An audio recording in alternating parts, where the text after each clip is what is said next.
Welcome to T-SAT. ఈ వీడియోలో మనము గురుత్వాకర్షణకు సంబంధించినటువంటి అంశాలు, అదేవిధంగా ఎగ్జామినేషన్ పాయింట్ ఆఫ్ వ్యూలో ఇంపార్టెంట్ ఏరియాస్తో పాటుగా ఆన్సర్స్ కనుక్కోవడంలో ఎలాంటి స్ట్రాటజీ ఉండాలనే విషయాలు తెలుసుకునే ప్రయత్నం చేద్దాం. ఇక్కడ గురుత్వాకర్షణ, దీన్నే మనము గ్రావిటేషన్గా చెప్తాం. సో ఈ గురుత్వాకర్షణ వల్లనే విశ్వంలో ఉన్నటువంటి ఖగోళ వస్తువులు, వీటిని మనం సెలెస్టియల్ బాడీస్గా మనం చెప్తాం.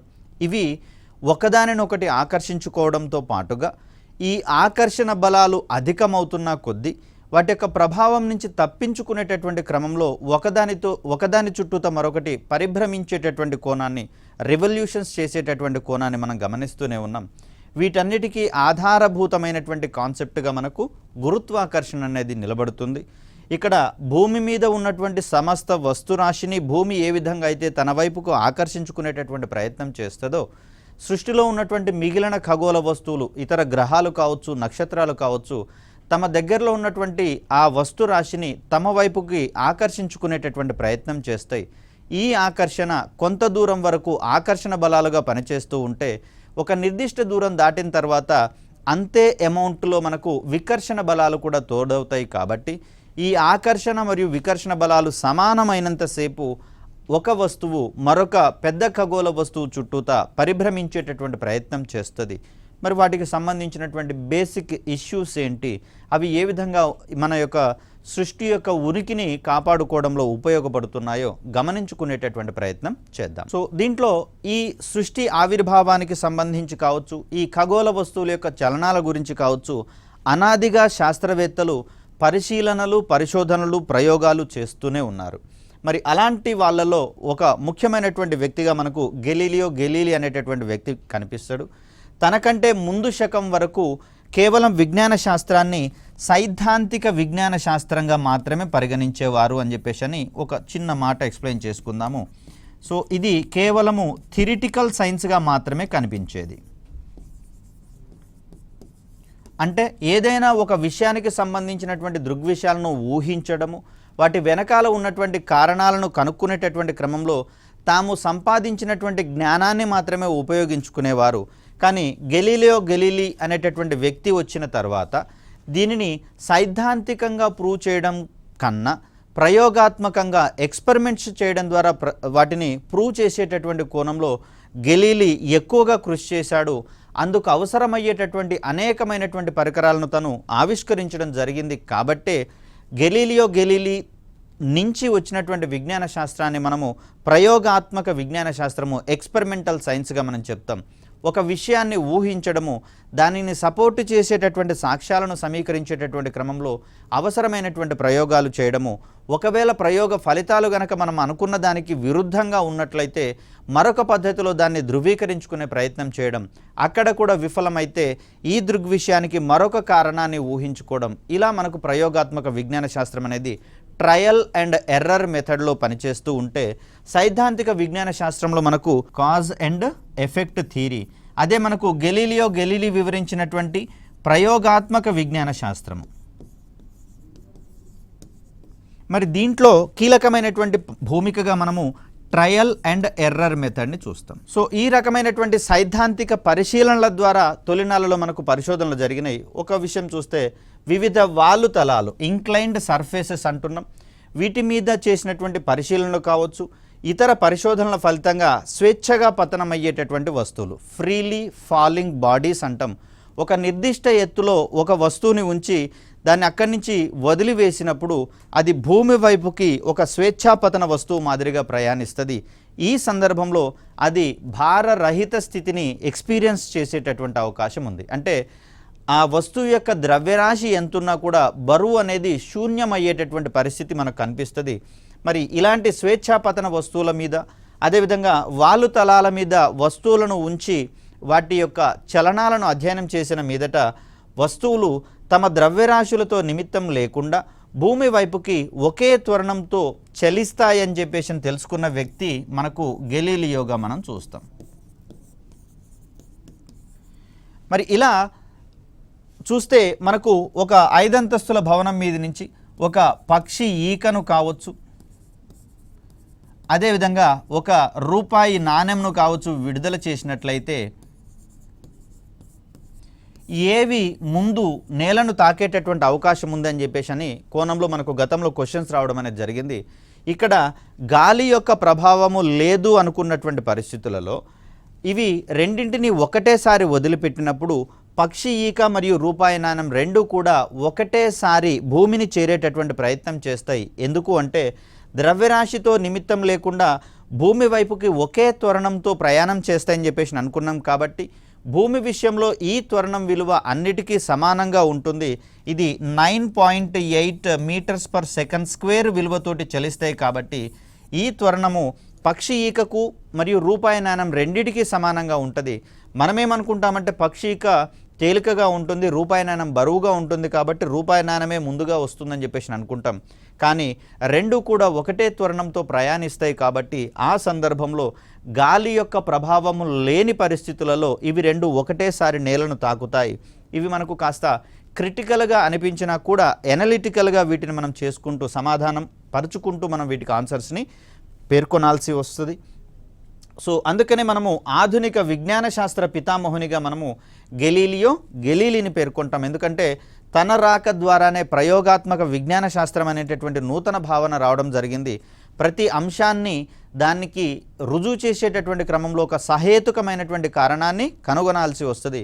మరి ఇక్కడ పక్షి ఈక రూపాయి నాణెం రెండు ఒకటేసారి నేలను తాకడంలో ఏది క్రియాశీలమైనటువంటి పాత్ర పోషిస్తుంది అంటే తదనంతర కాలంలో అవి రెండు ఒకే త్వరణంతో వస్తాయని చెప్పేసి అనుకున్నాం. దానికే తర్వాత కాలంలో గురుత్వ త్వరణం అనేటటువంటి విలువను ఆపాదించడం జరిగింది, ఒక కాన్సెప్ట్ని తీసుకొని రావడం జరిగింది. మరి ఇలా మనం ప్రయోగాల ద్వారా రూపొందిస్తూ ఉన్నాం, ధృవపరుస్తూ ఉన్నాం, వాటిని బలపరుస్తూ ఉన్నాం. కాబట్టి ఆధునిక విజ్ఞాన శాస్త్రం మోడర్న్ సైన్స్ అనేది మాత్రం మనకు గెలీలీ మహాశయుని ద్వారా ఆవిష్కరణలోకి వచ్చినటువంటి అంశాన్ని మనం చూస్తాం.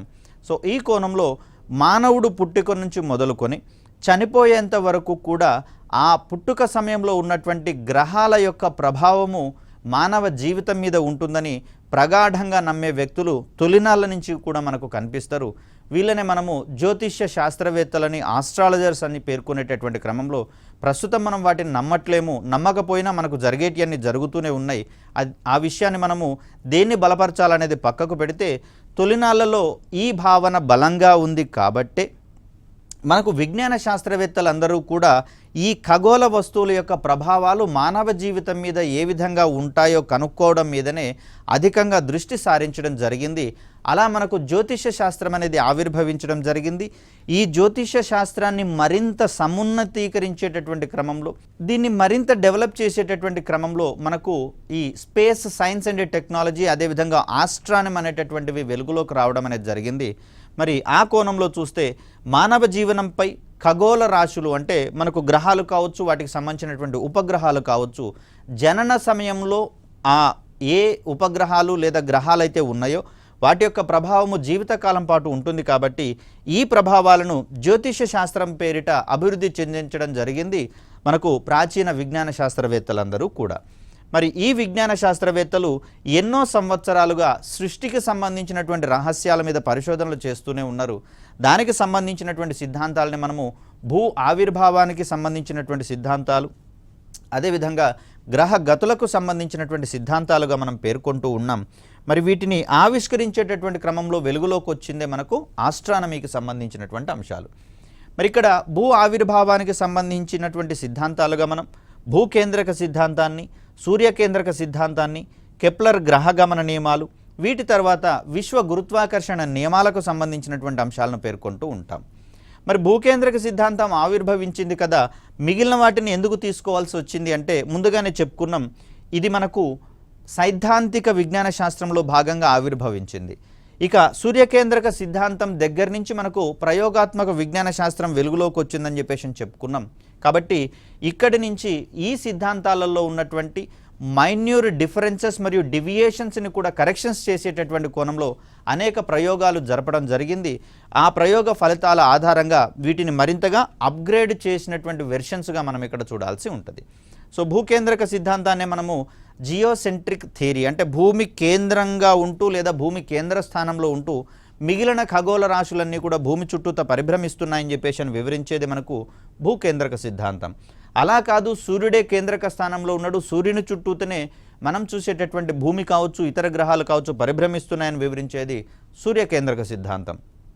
దీని తర్వాత ఈ రెండు సిద్ధాంతాలలో ఉన్నటువంటి లోపాలను సవరించేటటువంటి క్రమంలో మనకు కెప్లర్ గ్రహగమన నియమాలు అనేవి కనిపిస్తాయి. దీని తర్వాత ఈ కెప్లర్ గ్రహగమన నియమాలను విశ్వమంతటికీ వ్యాపింపచేసేటటువంటి కోణంలో మనకు విశ్వ గురుత్వాకర్షణ నియమం అనేది కనిపిస్తుంది. మరి వీటికి సంబంధించినటువంటి కీ డిఫరెన్సెస్ ఏంటి, ప్రాథమిక అంశాలు ఏంటి, ప్రధాన అంశాలు ఏంటి, 1 by 1 తెలుసుకునేటటువంటి ప్రయత్నం చేద్దాం. సో మొదటగా భూకేంద్రక సిద్ధాంతాన్ని గనక పరిశీలిస్తే భూమి యొక్క చలనాలకు సంబంధించి ఖగోళ చలనాలకు సంబంధించినటువంటి అంశాలను వివరించిన మొదటి సిద్ధాంతంగా మనం భూకేంద్రక సిద్ధాంతాన్ని పేర్కొంటాం.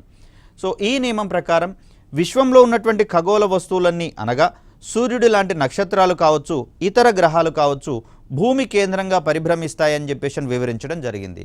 మరి భూమిని ఎందుకు కేంద్రంగా తీసుకోవాలి అంటే భూమి మీద ఉన్నటువంటి సమస్త జీవరాశులలో మానవుడే అత్యున్నతమైనటువంటి వ్యక్తి కాబట్టి ఈ మానవుడు అనేటటువంటి అత్యున్నతమైనటువంటి వ్యక్తికి ఆవాసంగా నిలిచింది భూమి కాబట్టి మిగిలిన గ్రహ వస్తువులన్నిటిలలో అన్నిటికంటే శ్రేష్టమైనది భూమిగా నమ్మడం వల్ల భూమిని కేంద్రంగా చేసుకునే మిగతా ఖగోళ వస్తువులన్నీ పరిభ్రమిస్తున్నాయని చెప్పేసి వివరించింది భూకేంద్రక సిద్ధాంతం. మరి దీన్ని ప్రతిపాదించినటువంటి వ్యక్తిగా మనకు టాలమీ అనేటటువంటి వ్యక్తి కనిపిస్తూ ఉంటాడు. ఈ టాలమీ అనేటటువంటి వ్యక్తి మత బోధకుడిగా కనిపిస్తాడు. కాబట్టి మత ఆచారాలు, జ్యోతిష్యపరమైనటువంటి అంశాలన్నీ కూడా బలంగా విశ్వాసంలో ఉండేవి కాబట్టి ఆ సందర్భంలో టాలమీ ఇచ్చినటువంటి భూకేంద్రక సిద్ధాంతం ఆధారంగానే అనేకమైనటువంటి మత గ్రంథాలు వెలుగులోకి రావడం అనేది జరిగింది. అవన్నీ కూడా భూకేంద్రక సిద్ధాంతాన్ని బట్టే తమ యొక్క అంశాలను వివరించేటటువంటి ప్రయత్నం చేసినాయి. అలా భూకేంద్రక సిద్ధాంతం అనేది కొన్ని వేల సంవత్సరాల వరకు కూడా మనకు వాడుకలో ఉన్నటువంటి అంశంగా చూస్తాం. ఒకవేళ భూకేంద్రక సిద్ధాంతం తప్పు అని ఎవరన్నా గనక ప్రకటించినట్లయితే ఈ మతపరమైనటువంటి అంశాలను విభేదిస్తున్నాడన్నటువంటి నెపంతో వారిని జైల్లో వేయడమో లేకపోతే శిరచ్ఛేదం చేయడం అనేటటువంటి అంశాలు అక్కడ ప్రబలంగా ఉండేవి. దీన్ని బట్టి భూకేంద్రక సిద్ధాంతానికి అప్పట్లో ఎంత ప్రాధాన్యత ఉందో మనకు తెలిసేటటువంటి అవకాశం ఉంది. సో ఇక్కడ భూకేంద్రక సిద్ధాంతం ఏం చెప్పింది, మనకు భూమి కేంద్రంగా ఉంటూ మిగిలిన ఖగోళ వస్తువులన్నీ కూడా మనకు వృత్తాకార కక్షలలో ఒకదాని చుట్టూతో ఒకటి పరిభ్రమిస్తున్నాయని చెప్పేసి అంటది భూకేంద్రక సిద్ధాంతం. సో వృత్తాకార కక్షల భావనను వివరించినటువంటి మొదటి సిద్ధాంతంగా మనము భూకేంద్రక సిద్ధాంతాన్ని చెప్పుకోవచ్చు. ఫర్ సపోజ్ ఇక్కడ భూమి ఉన్నట్లయితే ఈ భూమిని కేంద్రంగా చేసుకొని వృత్తాకార కక్షలలో మిగిలినటువంటి ఖగోళ వస్తువులన్నీ పరిభ్రమిస్తున్నాయని చెప్పేసి వివరిస్తుంది ఈ భూకేంద్రక సిద్ధాంతం.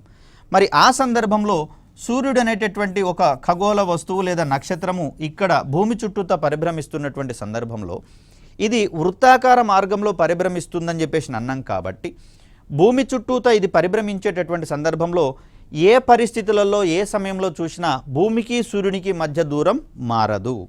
అలాంటి సందర్భంలో సూర్యుడు మనకు వెలుతురును ఉష్ణశక్తిని ఇస్తున్నటువంటి క్రమంలో ఈ సూర్యుడి నుంచి వెలువడేటటువంటి ఉష్ణశక్తి కావచ్చు, వెలుతురు కావచ్చు, భూమి మీదకి ప్రసరించేటటువంటి సందర్భంలో అక్కడ ఎలాంటి వేరియేషన్స్ ఉండకూడదు. కాబట్టే గమనించండి, ఉదయం పూట తక్కువ వెలుతురు మనకు సూర్యుడి నుంచి లభిస్తుంది, మధ్యాహ్నం పూట అధిక వెలుతురు మరియు ఉష్ణరాశి మనకు సూర్యుడి నుంచి లభిస్తుంది, సాయంత్రం అయ్యేసరికి ఈ వెలుతురు క్రమక్రమంగా తగ్గుతూ పోతూ ఉంటుంది. అదేవిధంగా చూస్తే సూర్యునికి భూమికి సమాన దూరం ఉంటుంది వృత్తాకార కక్షలలో పరిభ్రమించేటప్పుడు. కాబట్టి సూర్యుడికి భూమికి మధ్యలో ఈ కంప్లీట్ రివల్యూషన్స్ చేసేటటువంటి క్రమంలో సమాన కాలాలలో ఈ పరిభ్రమణాలు అనేవి పూర్తి కావాలి. ఆ సందర్భంలో పగలు మరియు రాత్రి సమయాలలో వ్యత్యాసాలు ఏర్పడకూడదు. సో ప్రతిరోజు పగటి సమయం ఎంత ఉంటుందో సంవత్సరం పొడవునా అదే సమయం ఉండాలి, రాత్రి సమయం కూడా అంతే ఉండాలి. కానీ మనం జాగ్రత్తగా గమనించుకుంటే వేసవి కాలాలలో పగటి సమయం ఎక్కువగా ఉంటుంది, రాత్రి సమయం తక్కువగా ఉంటుంది. అదే శీతాకాలం విషయానికి వచ్చేసరికల్లా పగటి సమయం తక్కువగా ఉంటుంది, రాత్రి సమయం ఎక్కువగా ఉంటుంది. ఈ వేరియేషన్స్ వృత్తాకార కక్షలలో ఉన్నప్పుడు ఏర్పడకూడదు. మరి అలాంటప్పుడు భూకేంద్రక సిద్ధాంతం ఇచ్చినటువంటి కొన్ని ఈ ప్రపోజల్స్ ఏవైతే ఉన్నాయో, స్టేట్మెంట్స్ ఏవైతే ఉన్నాయో వీటిలలో ఏవో లోటుపాట్లు ఉన్నాయని చెప్పేసి గమనించుకోవడం జరిగింది. అదేవిధంగా చూస్తే కొన్ని సందర్భాలలో సూర్యుడు మరియు ఇతర గ్రహాల యొక్క గ్రహ చలనాలను గనక మనం గమనిస్తే వాటిలలో వృత్తాకార కక్షల భావనలు తప్పనేటటువంటి కోణంలో కొన్ని పరిశీలన చేయడం అనేది జరిగింది. సో అదేవిధంగా సూర్యుడు అందించేటటువంటి ఉష్ణరాశిలో ఇక్కడ హెచ్చు తగ్గులు అనేవి కనిపిస్తూ ఉన్నాయి. దీని ఆధారంగా ఋతువులు కూడా ఏర్పడుతున్నటువంటి పరిస్థితులలో వీటికి సంబంధించి కరెక్షన్స్ చేసే కోణంలో మరికొన్ని సిద్ధాంతాలను ఆవిష్కరించుకోవడం అనేది జరిగింది. దాంట్లో భాగంగా వచ్చిందే సూర్య కేంద్రక సిద్ధాంతం. అంటే ఈ సిద్ధాంతం ప్రకారము సూర్యుడు కేంద్ర స్థానంలో ఉంటాడు, మిగిలిన గ్రహ వస్తువులన్నీ లేదా ఖగోళ వస్తువులన్నీ కూడా సూర్యుని చుట్టూతా ఇది కూడా వృత్తాకార కక్షలలోనే పరిభ్రమిస్తుందని చెప్పేసి అంటది సూర్యకేంద్రక సిద్ధాంతం. ఇంత క్రితమే చెప్పుకున్నాం, సూర్యకేంద్రక సిద్ధాంతం కంటే ముందున్నటువంటి భూకేంద్రక సిద్ధాంతం ఆధారంగానే మత గ్రంథాలన్నీ కూడా డిజైన్ చేయబడ్డాయి. కాబట్టి మరి దీన్ని బయటికి ప్రకటించేటటువంటి సందర్భంలో దీన్ని వివరించినటువంటి నికోలస్ కోపర్నికస్ కొంత సందేహించడం జరిగింది. ఎందుకంటే ఇతను కూడా ఒక మత బోధకుడుగా కనిపిస్తాడు. మరి ఆ సందర్భంలో తోటి మతబోధకుడు ఇచ్చినటువంటి సిద్ధాంతాలు తప్పు అని చెప్పేసి ప్రకటించినట్లయితే ప్రజలు తనను చంపివేస్తారేమోననేటటువంటి భయంతో దీన్ని చాలా కాలం వరకు తను వెలుగులోకి తీసుకొని రాలేదు. ఈ సిద్ధాంతాన్ని 1543లో పోలండ్ దేశానికి చెందినటువంటి నికోలస్ కోపర్నికస్ వివరించడం జరిగింది.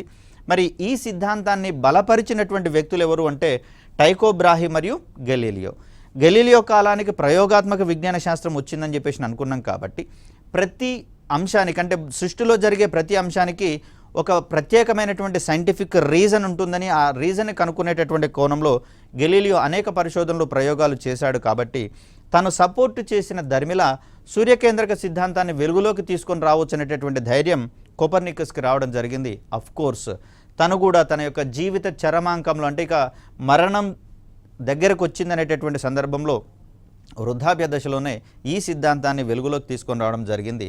అయితే తను కూడా ఏమంటాడు, సూర్యుడిని కేంద్రంగా చేసుకొని మిగతా ఖగోళ వస్తువులు పరిభ్రమిస్తున్నాయని చెప్పేసి చెప్పినా కూడా ఆ ఖగోళ వస్తువులన్నీ కూడా వృత్తాకార కక్షలలోనే పరిభ్రమిస్తున్నాయని చెప్పేసి వివరించే సిద్ధాంతంగా మనకు సూర్యకేంద్రక సిద్ధాంతం అనేది కనిపిస్తుంది. అంటే ఖగోళ వస్తువుల యొక్క కక్షలను వృత్తాకార కక్షలుగా సూత్రీకరించినటువంటి సిద్ధాంతాలు ఏవి అన్నప్పుడు సూర్యకేంద్రక సిద్ధాంతము, భూకేంద్రక సిద్ధాంతాలు మనం ఆన్సర్లుగా పెట్టుకోవాల్సి వస్తుంది. మరి ఈ సందర్భంలో ఇందాక మనం భూకేంద్రక సిద్ధాంతంలో ఏర్పడేటటువంటి లోపాల గురించి మాట్లాడిన లోపాలన్నీ కూడా సూర్యకేంద్రక సిద్ధాంతంలో కనిపిస్తూ ఉన్నాయి. మోరోవర్ ఒక పర్ఫెక్ట్ థింగ్ ఏమిచ్చిందంటే సూర్యుడు కేంద్ర స్థానంలో ఉంటున్నాడు, మిగతా ఖగోళ వస్తువులన్నీ కూడా సూర్యుని చుట్టూత పరిభ్రమిస్తున్నాయి. ఇది కొంత నమ్మశక్యంగా ఉన్నా కూడా వృత్తాకార చలనాలకు సంబంధించి, వృత్తాకార కక్షలకు సంబంధించి ఇది వైఫల్యాలు మూటగట్టుకున్నటువంటి పరిస్థితి. మరి ఈ సందర్భంలో దీన్ని కరెక్షన్ చేసేటటువంటి కోణంలో మరికొన్ని పరిశీలన అవసరమయ్యాయి. ఈ సిద్ధాంతం ప్రకారం అంటే సూర్యకేంద్రక సిద్ధాంతం ప్రకారం విశ్వానికి అంతటికీ కూడా యూనివర్స్ మొత్తంలో కూడా సూర్యుడే కేంద్రస్థానంగా ఉంటున్నాడని, సూర్యుని చుట్టూత భూమి మరియు ఇతర గ్రహాలన్నీ పరిభ్రమిస్తున్నాయని చెప్పేసి చెప్పాడు. గ్రహాల చలనాలు, నక్షత్రాల పరిశీలన ఆధారంగా పై రెండు సిద్ధాంతాల్లోని లోటుపాట్లను కనుక్కోవడానికి ప్రయత్నించినటువంటి శాస్త్రవేత్తగా మనకు టైకో బ్రాహి అనే వ్యక్తి కనిపిస్తాడు. సూర్యకేంద్రక సిద్ధాంతాన్ని బలపరిచినటువంటి వ్యక్తిగా మనకు టైకో బ్రాహి కనిపిస్తూ ఉన్నా కూడా దీంట్లో ఉన్నటువంటి లోటుపాట్లను సవరించేటటువంటి క్రమంలో టైకో బ్రాహి విశేషమైనటువంటి పరిశోధనలు చేశాడు. కానీ దురదృష్టవశాత్తు తను ఈ పరిశీలనన్నిటికీ ఒక సైద్ధాంతికమైనటువంటి రూపాన్ని ఇవ్వడంలో విఫలం కావడం జరిగింది. మరి ఆ పరిశోధనల ఆధారంగా ఒక తుది రూపును తీసుకొని రావడానికి ప్రయత్నం చేసిన వ్యక్తిగా మనకు జోహాన్నస్ కెప్లర్ అనేటటువంటి వ్యక్తి కనిపిస్తాడు. ఈ టైకో బ్రాహి పరిశీలనలు ప్లస్ కెప్లర్ గమనించినటువంటి అంశాల ఆధారంగా రూపొందించబడ్డవే మనకు గ్రహాల యొక్క గమన నియమాలుగా మనం చెప్తాం. థియరీ ఆఫ్ ప్లానెటరీ మోషన్స్గా వీటిని మనం చూస్తాం, లేదా థియరీస్ ఆఫ్ ప్లానెటరీ మోషన్. మరి ఈ కోణంలో కెప్లర్ అందించినటువంటి గ్రహ గమన నియమాలు 3 మనకు కనిపిస్తాయి. వీటిని మనము కెప్లర్ మొదటి గ్రహ గమన నియమం అని, రెండవ గ్రహ గమన నియమం, మూడవ గ్రహ గమన నియమంగా మనం చెప్తాం.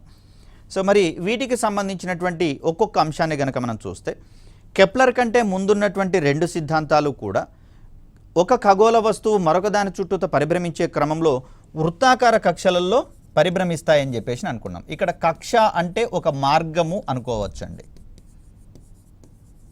కాకపోతే కక్షలు అనేవి మనకు ఇన్విజిబుల్గా ఉంటాయి, అదృశ్యమైనటువంటి మార్గాలుగా మనం వీటిని చూస్తాం. సో గురుత్వాకర్షణ శక్తి వల్ల, గురుత్వాకర్షణ బలాల ప్రభావం వల్ల వస్తువులు ఒక వస్తువు చుట్టూతో మరొక వస్తువు పరిభ్రమించేటటువంటి దృగ్విషయాన్ని మనం చెప్పుకున్నాం. ఇలా పరిభ్రమించేటటువంటి క్రమంలో అది ఏ మార్గంలో ప్రయాణిస్తూ ఉందో ఆ మార్గాన్నే మనం ఇక్కడ కక్షగా పేర్కొంటాం. మనం మన యొక్క రవాణా అవసరాల కోసము, ప్రయాణ అవసరాల కోసము రోడ్లను ఎలా అయితే నిర్మించుకున్నామో, ఖగోళ వస్తువులు నిర్దిష్టమైనటువంటి అదృశ్య రూపంలో ఉన్నటువంటి మార్గాలలో ప్రయాణించేటటువంటి ప్రయత్నం చేస్తాయి. వీటిని మనం కక్ష అంటాం. ఒక వస్తువు యొక్క కక్ష ఎల్లప్పుడూ మారదు. అది మారనంత వరకు స్థిరంగా, సుస్థిరంగా ఒక ఖగోళ వస్తువు చుట్టూత పరిభ్రమించేటటువంటి ప్రయత్నం చేస్తుంది. అలా భూమి చుట్టూత చంద్రుడు పరిభ్రమిస్తున్నాడు అంటే దానికి సంబంధించినటువంటి నిర్దిష్ట కక్షలో మాత్రమే పరిభ్రమిస్తాడు. ఒకవేళ ఈ కక్షలలో మార్పులు చేర్పులు గనక చేసుకున్నట్లయితే సృష్టి యొక్క పరిణామ క్రమం దెబ్బతినేటందుకు అవకాశం ఉంది. సృష్టి వినాశనం అనేది జరుగుతుంది. కాబట్టి కక్షలు అనేవి స్థిరంగా ఉంటాయి అనేది మనం ఇక్కడ గుర్తుంచుకోవాలి. సో ఇక్కడ కెప్లర్ మొదటి గ్రహ గమన నియమానికి మరొక పేరు ఏంటి అంటే కక్షల నియమము, లా ఆఫ్ ఆర్బిట్స్గా మనం చెప్తాం. ఈ నియమం ప్రకారం ప్రతి గ్రహము సూర్యుని చుట్టూత దీర్ఘ వృత్తాకార కక్షలలో పరిభ్రమిస్తుంది అని చెప్తాడు. తిరగడం అన్నా పరిభ్రమించడం అన్నా సమానమే. తిరగడం జనరల్ టెర్మినాలజీ, పరిభ్రమణం అనేది సైంటిఫిక్ టెర్మినాలజీ. సో ఇక్కడ దీర్ఘ వృత్తాకార కక్షల భావనను మొట్టమొదటగా వివరించిన సిద్ధాంతం ఏది అన్నప్పుడు కెప్లర్ గ్రహగమన నియమాలు, అందులోనూ ఎస్పెషల్లీ మొదటి గ్రహగమన నియమం గురించి చెప్తాము. అదేవిధంగా మొదటి వ్యక్తి ఎవరు అనుకున్నప్పుడు కెప్లర్ గురించి మనం మాట్లాడుకోవాల్సి వస్తుంది. సో ఈ నియమం ఏం చెప్తోంది? ప్రతి గ్రహము సూర్యుని చుట్టూత పరిభ్రమించేటప్పుడు దీర్ఘ వృత్తాకార కక్షలో తిరుగుతుందని, అదేవిధంగా ప్రతి ఉపగ్రహం దాని యొక్క గ్రహం చుట్టూత పరిభ్రమించేటప్పుడు వృత్తాకార కక్షలలో కాదు దీర్ఘ వృత్తాకార కక్షలలో పరిభ్రమిస్తుందని చెప్పేసి వివరించే సిద్ధాంతము లేదా నియమంగా మనకు మొదటి గ్రహగమన నియమం తెలుపుతుంది. సో ఈ రకమైనటువంటి కక్షలకు ఉండే రెండు నాభులు, ఇక్కడ నాభి అనేటటువంటి దాన్ని ఒకసారి ఎక్స్ప్లెయిన్ చేసుకునే ప్రయత్నం చేద్దాం. ఫర్ ఎగ్జాంపుల్, ఒక వృత్తాన్ని కన్స్ట్రక్షన్ చేయాలి అంటే మనకు ఒక స్థిర బిందువు అవసరమవుతుంది. ఈ స్థిర బిందువు చుట్టూతా సమానమైనటువంటి దూరము r అనుకుంటే ఈ rని మనం వ్యాసార్థం అంటాము. ఈ బిందువు చుట్టూతా స్థిరమైనటువంటి దూరంలో చలించేటటువంటి పథం ఏదైతే ఉందో దీన్ని మనం వృత్తంగా మనం చెప్పుకుంటాం.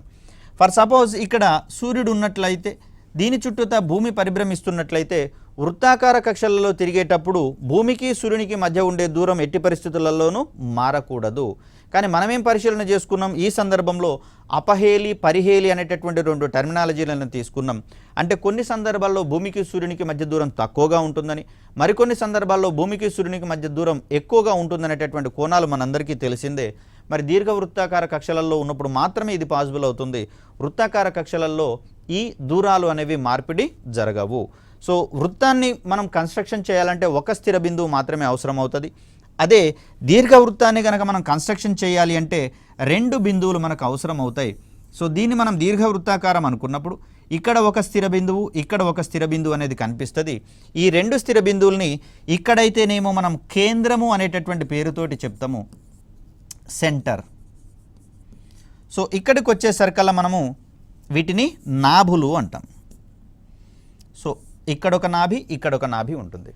సో ఇలాంటి సందర్భంలో ఒకవేళ భూమి గనక ఇలా పరిభ్రమిస్తున్నప్పుడు దీర్ఘవృత్తాకార కక్షలో అయితే సూర్యుడు ఈ నాభి దగ్గరైనా ఉంటాడు, లేకపోతే ఈ నాభి దగ్గరైనా ఉంటాడు. ఏదో ఒక నాభి దగ్గర మాత్రమే ఉంటాడు. ఫర్ ఎగ్జాంపుల్, సూర్యుని చుట్టూతా ఇంకొక గ్రహము పరిభ్రమిస్తున్నటువంటి సందర్భంలో ఈ నాభి కూడా ఏదో ఒకటి అయ్యేటందుకు అవకాశం ఉంది. మరి అలాంటి సందర్భాలలో ఇలా ఏదో ఒక నాభి దగ్గర సూర్యుడు ఉంటున్నటువంటి పరిస్థితులలో మిగిలిన గ్రహాలు సూర్యుని చుట్టూతా ఈ విధమైనటువంటి దీర్ఘవృత్తాకార కక్షలలో పరిభ్రమిస్తుందని వివరించే నియమంగా మనకు మొదటి గ్రహగమన నియమం కనిపిస్తుంది. దీన్నే మనం లా ఆఫ్ ఆర్బిట్ అనేటటువంటి పేరుతోటి చూస్తాం. రైట్. ఇక కెప్లర్ రెండవ గ్రహగమన నియమానికి సంబంధించి చూస్తే దీన్నే మనము విస్తీర్ణ నియమము అంటాం, లా ఆఫ్ ఏరియాస్. విస్తీర్ణ నియమం అని చెప్పేటటువంటి నియమం ఏది అన్నప్పుడు దానికి మనం సమాధానంగా కెప్లర్ రెండవ గ్రహగమన నియమం గురించి మాట్లాడుకుంటాం. సో దీని ప్రకారం ఏం జరుగుతుంది అంటే సూర్యున్ని మరియు గ్రహాన్ని కలిపేటటువంటి వ్యాసార్థ సదిశ సమాన కాల వ్యవధుల్లో సమాన విస్తీర్ణాలను ఏర్పరుస్తుంది అనేటటువంటిది మనకు కెప్లర్ యొక్క రెండవ గ్రహగమన నియమంగా చెప్తాం. ఈ నియమానికి ఆధారభూతమైనది కోణీయ ద్రవ్యవేగ నిత్యత్వ నియమంగా మనం చెప్తాం. ఫర్ ఎగ్జాంపుల్ గమనిస్తే ఇక్కడ సూర్యుని చుట్టూ భూమి అనేటటువంటి గ్రహము ఇలా దీర్ఘవృత్తాకార కక్షలలో పరిభ్రమిస్తుంది అనుకుందాం. సో ఈ నాభి దగ్గర సూర్యుడు ఉన్నాడు. భూమి ఇలా కలిపేటటువంటి పరిభ్రమించేటటువంటి సందర్భంలో సూర్యుని భూమిని కలిపేటటువంటి ఇది వ్యాసార్థ సదిశ అంటాం. మరి ఈ వ్యాసార్థ సదిశ భూమి ఈ దీర్ఘవృత్తాకార కక్షలో చుట్టూత పరిభ్రమించేటటువంటి సందర్భంలో ఒక్కొక్క సమయంలో ఒక్కొక్క స్థానంలో ఉంటుంది కాబట్టి విభిన్న రకాలైనటువంటి వ్యాసార్థ సదిశలు ఉంటాయి. ఫర్ ఎగ్జాంపుల్ ఒక సర్టెన్ పీరియడ్ డెల్టా టీ అనేటటువంటి సమయం తీసుకుందాం. ఆ సమయంలో భూమి ఇక్కడ ఉంది అనుకుందాం. సో ఈ రెండింటిని కలిపేటటువంటి వ్యాసార్థ సదిశ. ఇప్పుడు డెల్టా టీ అనేటటువంటి సమయం ఫర్ సపోజ్ దీన్ని 5 సెకండ్లు అనుకుందాం. 5 సెకండ్ల ముందు భూమి ఇక్కడ ఉంది, 5 సెకండ్ల తర్వాత భూమి ఇక్కడ ఉంది. ఈ సందర్భంలో ఏర్పడినటువంటి ఏరియా దీన్ని మనం A1 అనుకుందాం. ఇంకొక సందర్భంలో మనకు ఇక్కడ ఒక సర్టెన్ పీరియడ్ దగ్గర భూమి ఉందని చెప్పేసి అనుకుందాం. ఇదే 5 సెకండ్ల తర్వాత భూమి ఇక్కడ ఎక్కువ దూరాన్ని పరిభ్రమించేటటువంటి అవకాశం ఉంది. ఎందుకంటే దూరంగా ఉన్నప్పుడు ఆకర్షణ బలాలు తక్కువగా ఉంటాయి కాబట్టి భూమి పరిభ్రమణ వేగం తక్కువగా ఉండేటటువంటి అవకాశం ఉంది. భూమికి సూర్యునికి మధ్య దగ్గర దూరం ఉన్నప్పుడు ఈ ఆకర్షణ బలం యొక్క ప్రభావం వల్ల ఇది అమితమైనటువంటి వేగంతో తిరుగుతుంది. కాబట్టి ఈ సందర్భంలో వ్యాసార్థ సదిశల వల్ల ఏర్పడేటువంటి వైశాల్యం ఏదైతే ఉందో A2. సో ఇక్కడ తక్కువ ప్రదేశాన్నే ఆవరించినట్లుగా మనకు కనిపిస్తుంది.